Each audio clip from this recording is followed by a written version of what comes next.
What does it mean to be a Republican to you? For me, I don't really want to define a Republican as this little niche right here. Mm-hmm. I would rather look at it as that we need politicians who take an oath to the Constitution, because when you're sworn in as a congressman or woman, you take an oath to the Constitution. You don't swear an oath to the Republican platform, the Democratic platform, the independent, whichever party that you are. So therefore, you need to be a constitutionalist if you're representing the people in the 1st District or people in Wisconsin. That's what it means to be a politician. So I don't want to put a definition on being a Republican, because both of the major parties have goods and they have bads, pros and cons. And right now, the Republican Party has many more pros than they have cons. That's why I align myself with the Republican Party, but I consider myself a constitutionalist first. Right, and so do I. As a delegate, when I was a delegate for the Yamhill County Republican Party, I went there and I saw firsthand that there were people there who believed in God, and they understood that our freedoms came from God, and that was everything that they, as we redefine the platform, that was always in mind. It was always in mind, and so it's being fiscally conservative is the part of, and not taken from those who have and give it to those who have not, unless they need a help up, not a hand up, not a handout. You know, there's a difference. And then a socially conservative and valuing life and values. And you know, it's a wonderful party to be at. And I look at candidates sometimes, or I look at people in the Republican Party, and I'm thinking, what are you doing? You're not, you know, go be in a different party, because you're not standing for the platform that you came into. So that goes both ways. It goes for the Democrat Party as well as the Republican Party. And I think that's why that the more the voter can be educated, the better that they can send people in, because in some cases Democrats are better. In most cases Republicans are better, because they're sticking more to the Constitution. But an educated voter is the best voter. Yep. Well, okay, let's go ahead and talk about your 4-point plan then. Okay, my 4-point plan is what I came up with after getting frustrated last year with Obamacare and the government shutdown. And one thing that really set me off was that last year, Suzanne Bonamici at the Yamhill Town Hall meeting said that during the government shutdown, the U.S. government lost $19 billion because of the shutdown. But then the bill that she voted for, the clean resolution, added $385 billion to the national debt with a stroke of one pen. So it showed me that she was more concerned with adding all these extra new programs and making it a national responsibility instead of a personal responsibility to buy these things that you need, that I decided to come up with a 4-point plan for prosperity for Oregon, which will go nationwide. The first part is to repeal Obamacare wholly and completely, and to replace it with free market health care. Let people buy health insurance over state lines. If you have 50 states' insurance companies fighting for your business, what's going to happen to your health care price? It's going to go down. It's going to go down, yep. In step with that, do a tort reform overhaul as well to get rid of the frivolous health care lawsuits. If you go to McDonald's and you spill hot coffee on your lap, why should you be able to sue for $2 million? You know it's hot coffee. It's something that you might spill on you. That's what makes healthcare prices rise as well. Number 2 is the national debt, $17.5 trillion. That's a mind-boggling amount to think of. So I like to tell people that if you want a visual, if you were to take the Earth and the Moon and then put it where you actually can see how big that distance is, basically it's a basketball and a softball 24 feet apart.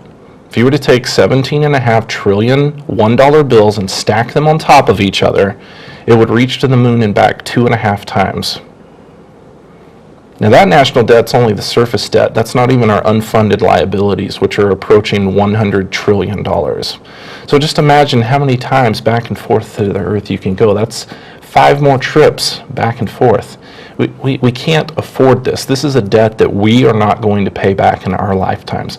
Our children may not be able to pay that back, and our grandchildren may be saddled with this debt as well. What I want to do to fix that is to propose a constitutional amendment that says a fair and balanced budget has to be passed first each year before any other bill can be spoken of on the House or Senate floor. That means that every other bill that comes up that year has to fit within the original budget, otherwise it's thrown out. That's what's going to rein this debt issue under control. Number 3, 53% of Oregon is owned by the federal government, which means Oregon isn't even living up to half of its potential.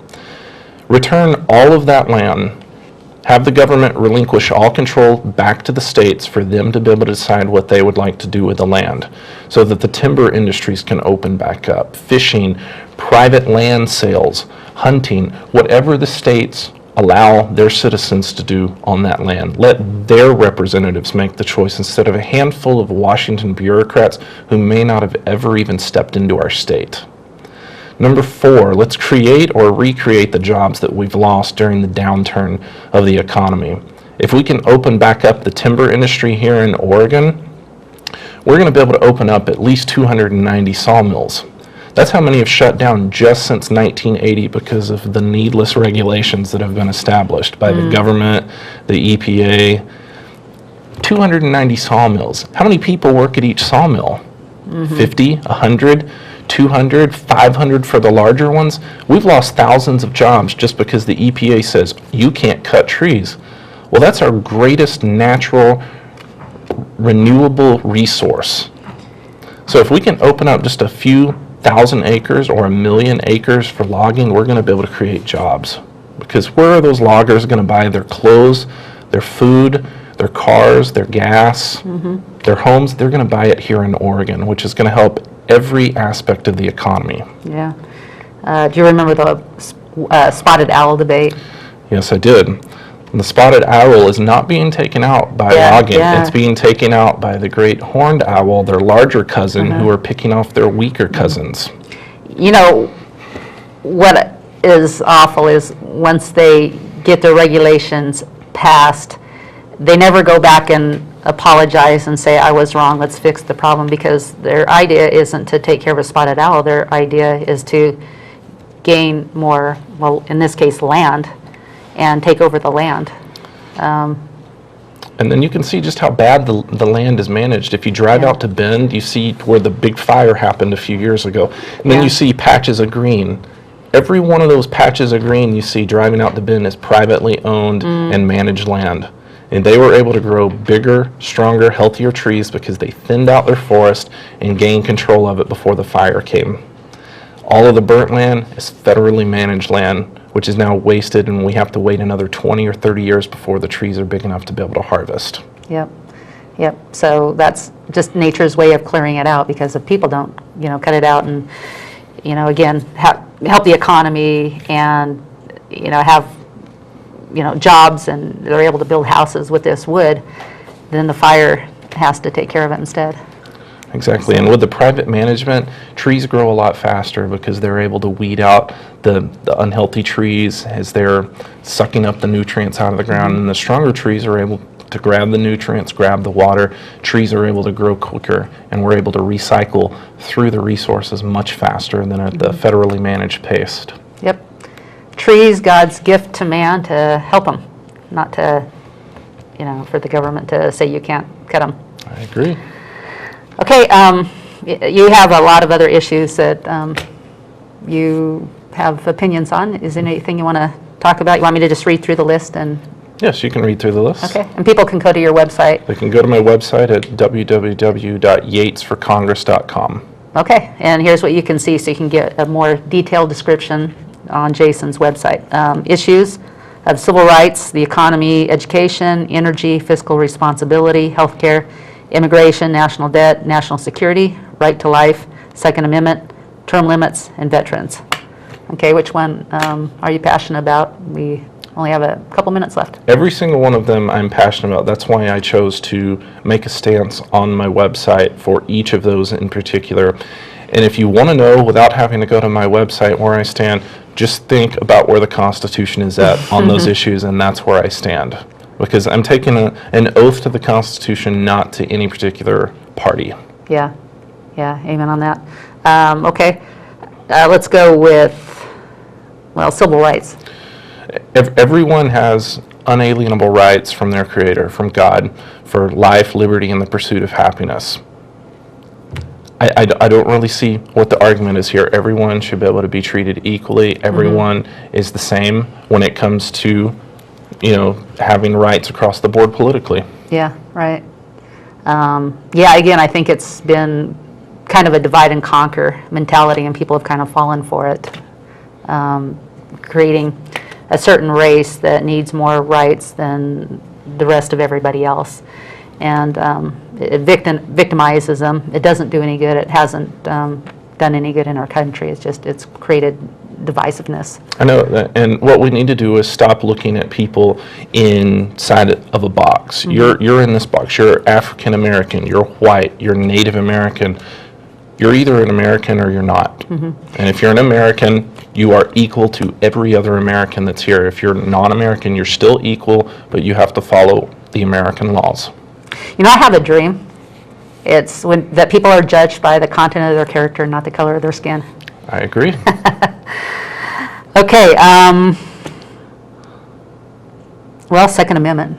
Second Amendment, it says that in the Second Amendment, it says the right to bear arms shall not be infringed. That should just be... Shall not be infringed. What part does the left not understand about that? Yep. Everyone should be allowed to carry whatever type of weapon that they wish to carry, regardless of who they are. Yep. And if the left through propaganda is able to get rid of the Second Amendment, what other rights of yours are they going to be able to take? And when I say the left, I want to say the government. We need to be aware and be smart enough that with the propaganda that they try to create to, again, create a divided nation that really ultimately gives the government more control. And the people need to stay in control. And so with that, Jason, thank you. Thank you very much. I hope everybody goes to your website, and I hope to have you back on Yes, soon. and just look at yatesforcongress.com for any events that I may be at, or ways to volunteer, or ways to donate to the campaign. Okay.